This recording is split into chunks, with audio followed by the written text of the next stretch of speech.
নাটোরবাসী আসসালামু আলাইকুম। আজকে অত্যন্ত আনন্দের সাথে আপনাদের একটি বিষয় জানানোর জন্য আমরা এসেছি। Police line school and college Natore জেলার একটি সুনামধন্য শিক্ষা প্রতিষ্ঠান। আজকে police line school and college নাটোরের জন্য একটি অত্যন্ত গর্বের দিন। Police line school and college Natore আজকে মাধ্যমিক পর্যায়ে পাঠদানের অনুমতি পেয়েছে। এর ফলে আজ থেকে আমরা মাধ্যমিক পর্যায়ে এই আমাদের স্কুলের নামে এসএসসির যারা পরীক্ষা দিবে তাদের আমাদের স্কুলের নামে রেজিস্ট্রেশন করানো হবে এবং স্কুলের নামেই আমাদের শিক্ষার্থীরা সার্টিফিকেট পাবে।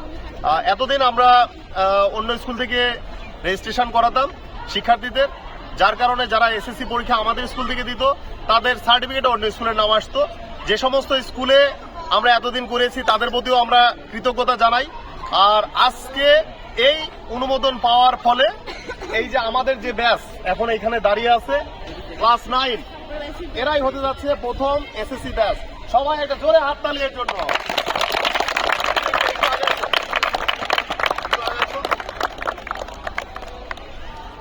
তো আমরা সবার কাছে দোয়া প্রার্থী, আমরা নাটোর জেলায় একটি ভালো মানসম্মত আধুনিক শিক্ষা প্রতিষ্ঠান হিসেবে আমরা প্রতিষ্ঠিত হতে চাই এবং গোটা নাটোর জেলাবাসীর যে ইচ্ছা আকাঙ্ক্ষা, আপনাদের বাচ্চাদের যে লেখাপড়ার দায়িত্ব, এটা আমরা আরো ভালোভাবে পালন করতে চাই এবং আজকের এই পাঠদানের অনুমতির পত্র আমাদের আরো স্পৃহা বাড়িয়ে দিবে, আরো উদ্দীপনা বৃদ্ধি করে দিবে। এবং আমাদের যারা শিক্ষার্থী এতদিন একটু মনোকষ্টে থাকতো যে সারা বছর পড়ার পরেও সার্টিফিকেটের নামটা অন্য স্কুলে আসতেছে, আজকের পর থেকে এই যে হতাশা এটা আর থাকবে না। এইটার জন্য আমরা অত্যন্ত আনন্দিত এবং গর্বিত এই মুহূর্তে এবং সবার দোয়া প্রার্থী। ধন্যবাদ সবাইকে।